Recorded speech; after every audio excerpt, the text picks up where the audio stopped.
Goeiedag en baie welkom hier saam met ons op 'n maandagoggend by ons oordenkingtye saam.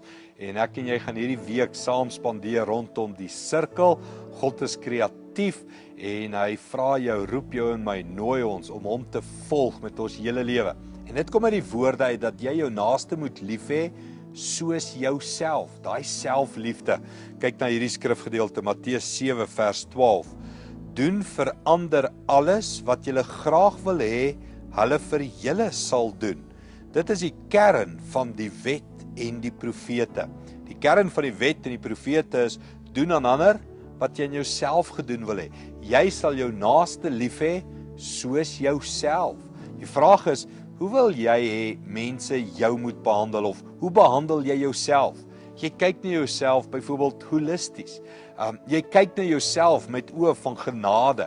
Jou sonde is nooit so erg soos ander se sonde nie. Jou kinders is altyd soeter as ander mense se kinders. Jou foute is altyd kleiner as ander mense se foute, want jy ken die omstandighede.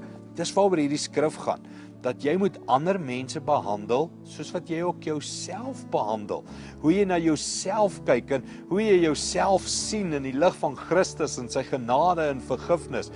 So, hoe werk jy met jouself?